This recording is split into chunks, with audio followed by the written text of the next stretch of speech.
आमे आज रूसो एवं मेथड्स ऑफ टीचिंग पढ़ा।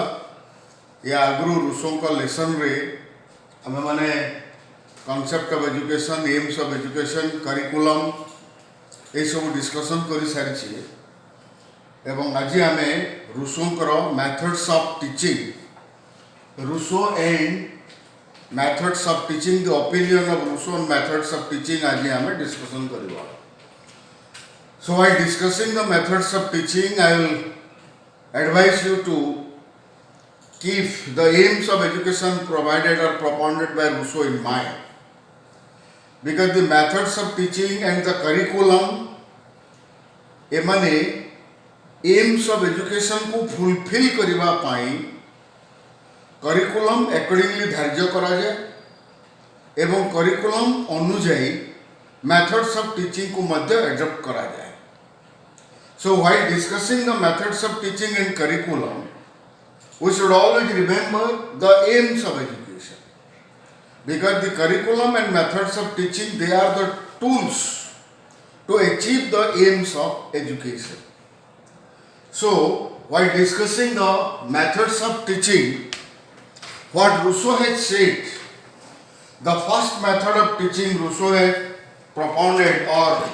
advocated is डायरेक्ट एक्सपीरियंस बा प्रत्यक्ष अनुभूति। The direct experience PERIENCE, direct experience बा प्रत्यक्ष अनुभूति। डायरेक्ट एक्सपीरियंस बा प्रत्यक्ष अनुभूति एठारे रूसो कौन कहउछन्ते नै आमे जेतेबेले कोनोसी एक विषय को श्रेणी कक्ष मध्य रे पढौछु आमे सब बेले चेष्टा करबा उचित जे जहा किछि पाठ पढ़ा होछि सही पाठ को शिशु प्रत्यक्ष भाव रे निजर अनुभूति माध्यम रे किपरि जानि पारिबो। That is direct experience. For example आमे नदी विषय रे पढ़ैबा, तेणु नदी विषय रे क्लासरूम मध्य रे शिशु को आबद्ध करी पढ़ैबा अपेक्षा जदि आमे गोटे नदी को नेबा एवं सहीठारे नदीर विभिन्न अंग व विभिन्न विषय रे यदि आमे पढ़ैबा, then that is called direct experience. Second example, for example आमे फ्लावर विषय रे पढ़ैबा, फूल विषय रे, तेणु आमे गोटे बोर्ड रे फ्लावर के काटी विभिन्न तार पार्ट्स को वर्णना करबा अपेक्षा आमे यदि गोटे फूल बगीचा को ताको नै जिबा, गोटे गार्डन को नै जिबा एवं सेठारे से निजे फूलर एनाटॉमी बा प्लांट्स बा गछर जदि विभिन्न पार्ट्स को निजे आइडेंटिफाई करी पड़िबो ताहेले तार निश्चित भाव रे एक सुदूर प्रसारी प्रभाव शिशु मध्य रे रहिबो। तेणु रूसो कहिले जे please don't try to give only information to the child, rather this direct experience will help the child to analyze or to grasp the knowledge from his or her own experience, which will have a lasting effect on his or her behavior. तेणु प्रत्यक्ष अनुभूति माध्यम रे तेणु Rousseau कहले जे शिशु को तुमे तमर पथिगत विद्या पढ़ाओ नाही, जहाँ तुमे पढ़ौछ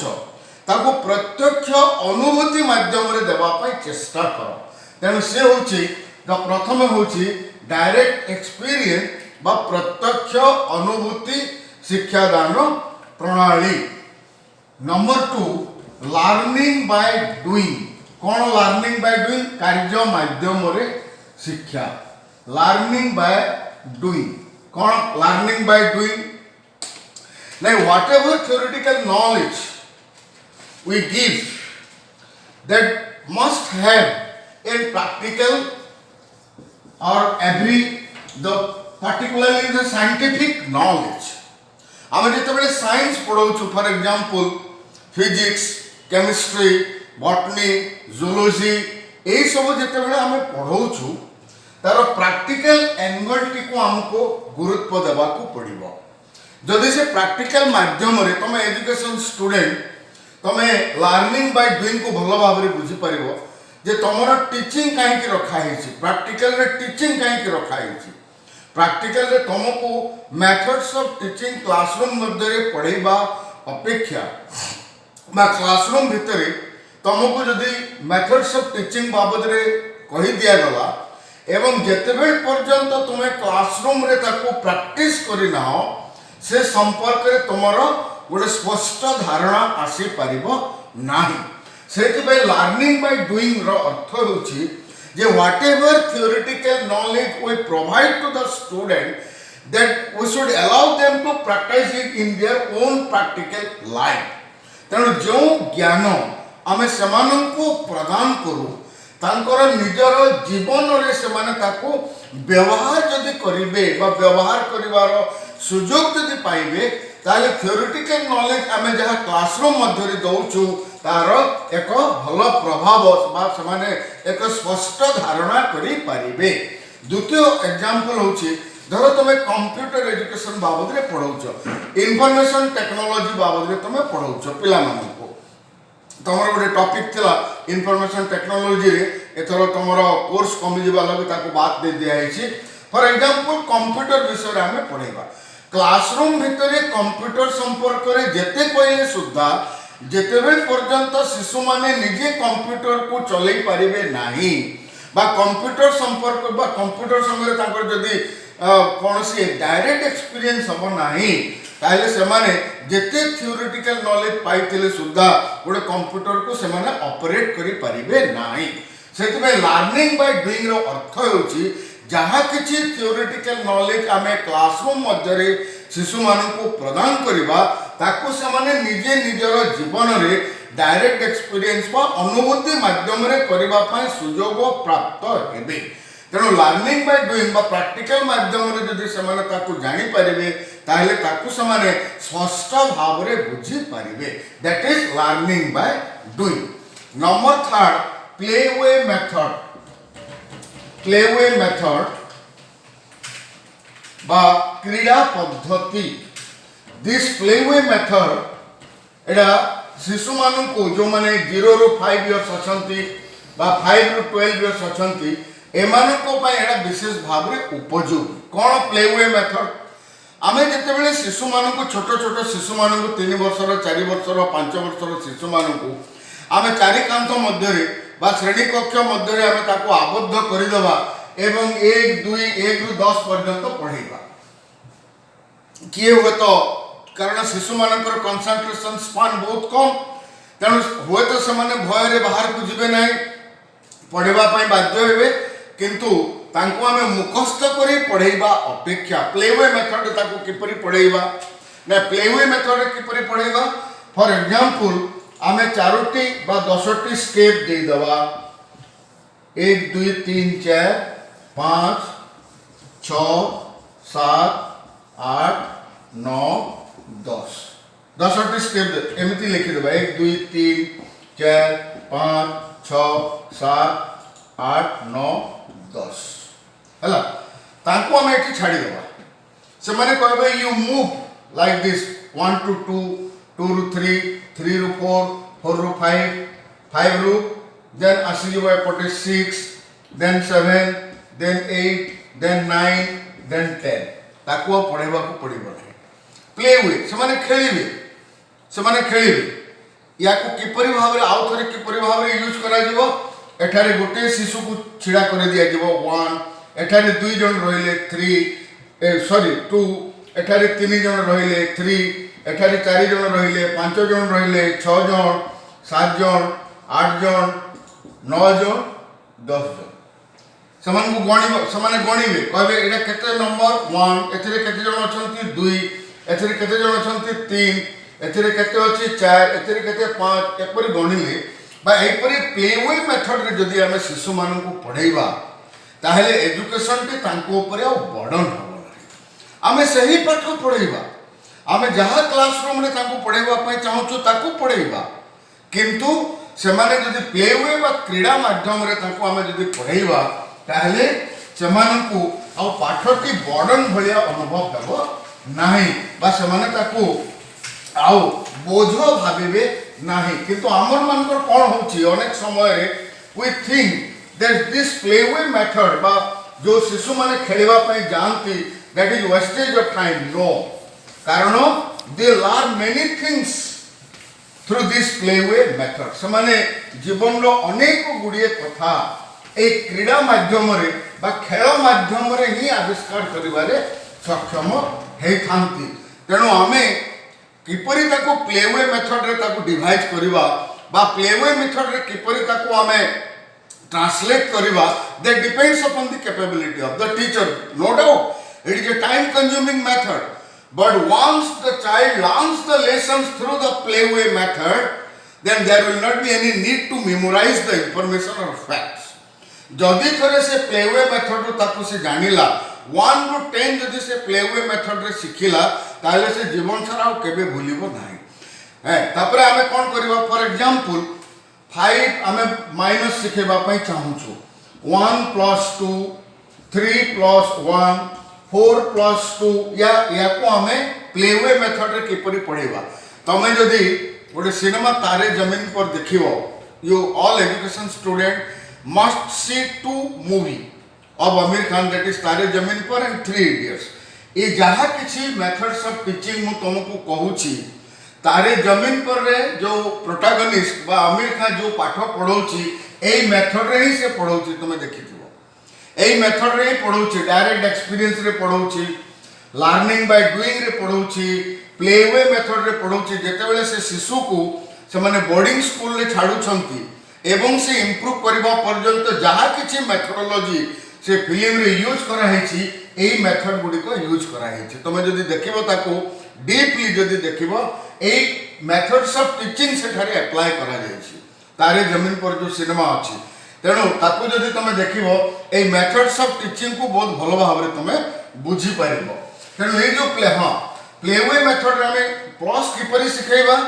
ने हमें कहबा गोटे जगह रे गोटे पिला छिडा हेछि अन्य जगह रे 2 जण पिला छिडा हेछंती 2 जण को मिसई दबा ताको कहबा काउंट करो केते जण हेले ना 3 हेले सेतरो -1 कर दियो केते रहिले 2 रहिले सो एई भाबरे जदि हमें पिला को पढेबा पई चाहिबा ताहेले पाठटी शिशु माननको पई आ बोझ हबो नाही रादर ऑल से माने पाठ को एन्जॉय करबा पई आग्रही हेबे एवं स्कूल को आसीबा पई शिशु माने आ घरे कांदिबे नाही रादर स्कूल जीवा पई कांदिबे तेणु ये जो मेथड्स ऑफ टीचिंग हमें दबा प्लेवे मेथड रे क्रीड़ा माध्यम रे the next one is heuristic method heuristic method कौन दे आविष्कार मूलक पद्धति ह्यूरिस्टिक मेथड कौन नहीं आविष्कार मूलक पद्धति होछि instead of giving readymade information or knowledge to the child we should allow the child to discover by himself or herself for example मु सब बेले से एग्जांपल दिए जे गोटे शिशु बैंक रे किपरि काम करा जाए आमे क्लासरूम रे ताको कहबा अपेक्षा नै तमे जीवो काउंटर को जीवो फॉर्म आनिबो फिल अप करिवो निर्दिष्ट गोटे विंडो को जीवो सेठारे पैसा दबो बा आमे निजे जेके ता संगे रे करबा अपेक्षा आमे गोटे शिशु को बैंक बाटर छाडी देबा बा घरु कहबा तो गोटे बैंक को जा एवं सेठारे गोटे अकाउंट्स को खोली करी आ तेणु से कौन करिवो जे बैंक कोठी अछि प्रथमे जानिबो बैंक भीतर को जीवो सेठारे पचारिबो जे अकाउंट्स किपरि खोला जाए अकाउंट्स खोलिबा पई कोन कोन डॉक्यूमेंट्स दरकार तार कोन प्रोसीजर अछि सेही अकाउंट्स खोलिला परे लाभ कोन अछि एही सब से निजे पचारि के जानिबो that means that is heuristic method mean the child should be or we should allow the child to discover by himself or herself से निजे ताको डिस्कवर करिवो आमे कहबा जे बरगड रे केतोटी डाक्टर खाना अछि आमे कहि देबा जे 10 टी अछि ना 12 टी अछि ना 15 टी अछि तम शहर रे केतोटी डाक्टर खाना अछि आमे कहि देबा अपेक्षा से शिशु को कहबा जे तमे सब जगह को बुलो एवं कह